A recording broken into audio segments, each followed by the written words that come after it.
Assalamualaikum warahmatullahi wabarakatuh. Alhamdulillah wassalatu wassalamu ala Rasulillah amma ba'du. Kami dari kelompok 6 ingin menyampaikan makalah kami yang berjudul Kurikulum PLS. Secara umum, kurikulum adalah seperangkat cara atau pengaturan mengenai tata bahan pengajaran serta cara yang digunakan sebagai pedoman untuk melaksanakan kegiatan belajar mengajar. Berbeda halnya dengan kurikulum pendidikan sekolah. Kurikulum PLS memiliki konsep seumur hidup dan pelaksanaannya lebih menekankan kepada pemberian skill atau keterampilan dalam bidang tertentu, yang mana bertujuan untuk lulusannya dapat mengikuti perkembangan zaman dan selalu dibutuhkan masyarakat untuk menghadapi perkembangan iptek yang sangat maju. Nah, kali ini kami akan menjelaskan beberapa jenis PLS, pendidikan luar sekolah, berserta kurikulumnya. Assalamualaikum warahmatullahi wabarakatuh. Saya akan menjelaskan di sini jenis-jenis PLS serta kurikulumnya. Yang pertama, pendidikan di masyarakat. Yang pertama, pendidikan masyarakat itu dibagi menjadi 3. Yang pertama, pengertian kurikulum berbasis masyarakat. Dan yang kedua, tujuan kurikulum tersebut itu apa. Dan yang ketiga yaitu adalah kurikulum berbasis masyarakat. Oke, maka yang pertama, pengertian kurikulum berbasis masyarakat. Kurikulum berbasis masyarakat yang bahan dan objek kajiannya kebijakan dan ketetapan yang dilakukan di daerah disesuaikan dengan kondisi lingkungan alam, sosial, ekonomi, budaya, dan sesuai dengan kebutuhan pembangunan daerah yang perlu dipelajari oleh siswa di daerah tersebut. Bagi siswa berguna untuk memberikan kemungkinan dan kebiasaan untuk akrab dengan lingkungan tersebut yang mana mereka tinggal. Kemungkinan lain mencegah dari keterasingan lingkungan, terbiasa dengan budaya dan adat istiadat setempat, dan berusaha mencintai lingkungan hidup. Sehingga sebutan kurikulum ini disebut kurikulum berbasis wilayah. Kemudian yang kedua, tujuan kurikulum tersebut adalah memperkenalkan siswa terhadap lingkungannya, ikut melestarikan budaya, termasuk kerajinan, keterampilan, dan ekonominya tinggi di daerah tersebut apabila ekonominya tinggi. Yang kedua, siswa mampu dan terampil yang dapat menjadi bekal hidup masyarakat seandainya mereka tidak dapat melanjutkan ke jenjang sekolah yang lebih tinggi. Yang ketiga, siswa agar hidup mandiri serta dapat membantu orang tua untuk memenuhi kehidupan sehari-hari. Yang ketiga, kurikulum berbasis masyarakat.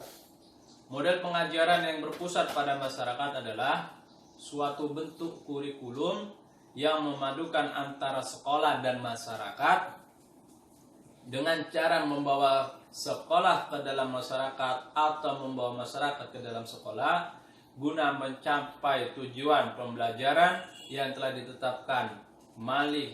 Hamalik merinci yang ditetapkan. Hamalik merincikan karakteristik kurikulum berbasis pada masyarakat yaitu menjadi 5. Yang pertama, pembelajaran berorientasi pada masyarakat, yang mana di masyarakat dengan kegiatan belajar dari sumber pada buku teks. Yang kedua, kelas berdasarkan tanggung jawab bersama, bukan berdasarkan paksaan atau kebebasan.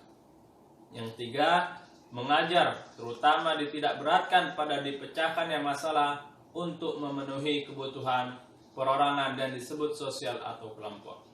Yang keempat, hubungan atau kerjasama adalah masyarakat dan mempelajari sumber-sumber masyarakat, menggunakan sumber-sumber tersebut dan memperbaiki masyarakat tersebut. Dan yang terakhir, mempelajari meliputi karya wisata, manusia atau narasumber, sumber masyarakat, berkemah, kerja lapangan, pengabdian masyarakat, kuliah kerja nyata atau KKN, proyek kebaikan masyarakat, dan sekolah pusat masyarakat. Baiklah, mungkin hanya ini yang hanya saya terangkan, maka akan diteruskan oleh orang kelompok yang lainnya. Wassalamualaikum warahmatullahi wabarakatuh. Yang kedua adalah pendidikan orang dewasa. Pendidikan orang dewasa adalah pendidikan yang digunakan kepada kalangan orang dewasa di masyarakat yang bertujuan untuk mengembangkan keterampilan dan profesinya. Kurikulum yang dipakai pada pendidikan orang dewasa sering disebut dengan persistent life situation, yakni kurikulum terpadu yang menganalisis situasi kehidupan manusia sekarang dan masa yang akan datang. Nah, ada beberapa fungsi pada kurikulum pendidikan orang dewasa. Yang pertama, fungsi penyesuaian, yakni masyarakat harus mampu menyesuaikan diri terhadap lingkungannya secara menyeluruh. Yang kedua, fungsi pengintegrasian, yakni integrasi masyarakat dengan lingkungannya. Individu harus bisa berkontribusi pada perintegrasi masyarakat. Yang ketiga, fungsi diferensiasi, yakni kurikulum harus memberikan pelayanan terhadap perbedaan-perbedaan individu dalam masyarakat. Yang ketiga, fungsi persiapan. Kurikulum mampu mempersiapkan bahwa belajar orang dewasa untuk mampu melanjutkan dan menerima bahan lebih jauh. Yang kelima, fungsi pemilihan, yakni tindak lanjut dari fungsi perbedaan, di mana perbedaan yang muncul harus mampu menarik dan menentukan pilihan minat individu orang dewasa. Kemudian fungsi diagnostik, yakni memandang bahwa kurikulum harus mampu mengarahkan warga belajar, memahami dan menerima keadaan dirinya untuk mendorong dan mengembangkan potensinya. Ada beberapa karakteristik kurikulum pendidikan orang dewasa. Yang pertama, universal. Pokok bahasanya memiliki tingkat generalisasi yang tinggi. Yang kedua, adaptif. Dapat memberikan kemampuan kepada warga belajar lanjut usia lanjut untuk mengadaptasi perubahan dan perkembangan ilmu pengetahuan dan teknologi. Yang ketiga, transferable. Artinya konsep-konsep yang ada dalam pokok-pokok bahasan dapat dimanfaatkan. Yang keempat, aplikatif. Dapat mengaplikasikan secara luas dalam berbagai bidang ilmu dan teknologi. Yang kelima, meaningful atau layak. Bermakna, bermanfaat untuk diketahui dan dikuasai, serta didik sebagai landasan untuk tetap survive. Yang keenam, mampu untuk membentuk dan membangun pola pikir melalui kegiatan bernalar. Dan 7, mampu mengembangkan kreativitas untuk mengidentifikasi dan menemukan. Bismillah, Assalamualaikum warahmatullahi wabarakatuh. Alhamdulillah, wassalatu wassalamu ala rasulillah, amma ba'du. Subhanaka la ilma lana illa ma 'allamtana innaka antal alimul hakim. Baik, dosen pembimbing dan para kawan-kawan yang saya hormati, saya banggakan. Langsung saja makalah kami hari ini yang berkaitan dengan kurikulum PLS atau pendidikan bersekolah. Jadi yang menjadi pembahasan kami atau saya yaitu berfokus pada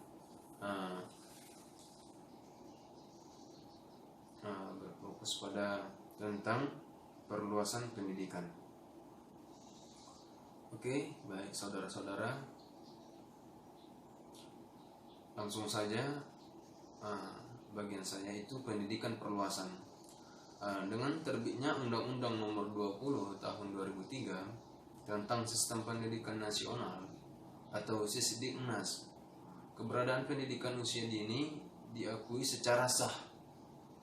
Hal itu terkandung dalam bagian ke-7 pasal 28 ayat 1 sampai 6, di mana pendidikan anak usia dini diarahkan pada pendidikan pra sekolah, yaitu anak usia 0 sampai 6 tahun. Menurut Undang-Undang Nomor 20 Tahun 2003 tentang Sisdiknas menyatakan bahwa yang dimaksud pendidikan usia dini adalah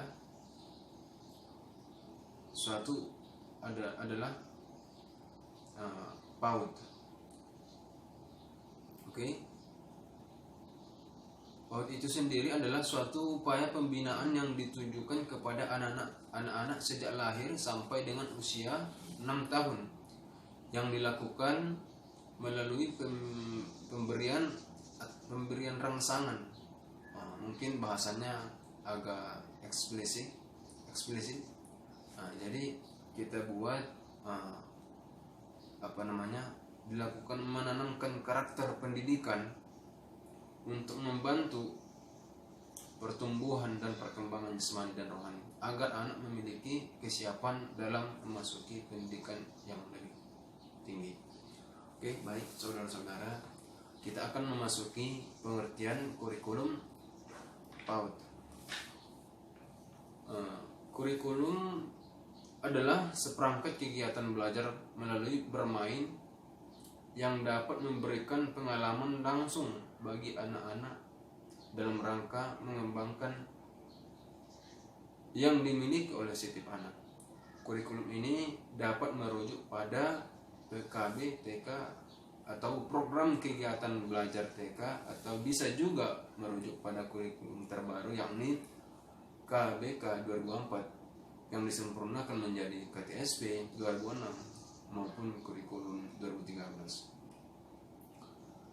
Sederhana, kurikulum dapat dimaknai sebagai perangkat mata pelajaran yang diberikan oleh suatu lembaga penyelenggaraan pendidikan yang berisi rancangan pelajaran yang akan diberikan kepada peserta pelajar ataupun yang lainnya. Oke, baik, kita memasuki bagian B, fungsi kurikulum PAUD. 1. Mengembangkan sikap dan perilaku yang baik sesuai akidah, agama, dan norma yang dianut. Memang fungsi ini harusnya kita aplikasikan dan diimplementasikan tidak hanya dalam jenjang PAUD, akan tetapi idealnya, siogianya kita juga harus mempraktekannya di bagian siswa ataupun mahasiswa. Karena apa? Karena menanamkan sikap sesuai dengan akidah itu akan membantu proses pembelajaran sehingga anak mampu mengembangkan sikap dan perilaku yang sesuai dengan akidah dan norma agama yang dianutnya. Seterusnya yang kedua, mengembangkan kemampuan sosialisasi dan mengendalikan emosi. Dalam mengembangkan kurikulum PAUD, maka peserta didik harus mengembangkan kemampuan sosialisasi. Sosialisasi di sini maksudnya mentransport kebudayaan, kebiasaan, atau nilai ataupun kita sebut norma dari suatu generasi ke generasi yang lain. Yang artinya yang norma itu adalah norma yang baik, dan juga mengendalikan emosional. Jadi emosional di sini dalam arti yang universal, yang luas, yang umum. Jadi emosional peserta didik itu kita bangun supaya dia terarah kepada yang lebih baik. Oke, yang selanjutnya menumbuhkan kemandirian. Terus yang keempat, mengembangkan kemampuan berbahasa. Memang ini sangat perlu karena bahasa itu adalah cerminan seseorang. Bahkan bahasa itu adalah cerminnya dunia, jendelanya dunia. Dan memang harus kita tingkatkan dalam berbahasa. Seterusnya mengembangkan kemampuan kognitif.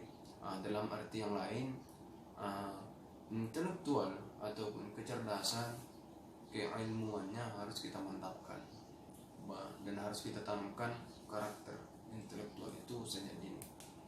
Seterusnya mengembangkan kemampuan fisik atau psikomotorik. Selanjutnya mengembangkan daya cipta dan kreativitas anak. Artinya aspek-aspek kreativitas dan daya cipta anak harus dikembangkan dalam implementasi kurikulum PAUD. Atau kita buat dalam bahasa yang mudah, kita tanamkan dalam peserta didik kita itu supaya lebih kreatif untuk kedepannya, supaya memberikan daya cipta, tidak hanya bisa mengadopsi ataupun mencontoh orang lain, akan tetapi bisa membuat karya sendiri ataupun sebentuk harus kita bangun juga seperti life skillnya, supaya ke depan peserta didik kita ini baik di jenjang PAUD, siswa dan mahasiswa itu, supaya kreativitasnya itu lebih baik. Oke, mungkin itu saja yang dapat saya sampaikan, karena memang hanya itu yang diamanahkan kepada kita. Kurang lebihnya saya minta ampun kepada Allah, dan saya harapkan arahan dan kritikannya dari para kawan-kawan semua. Sekian saja. Assalamualaikum warahmatullahi wabarakatuh.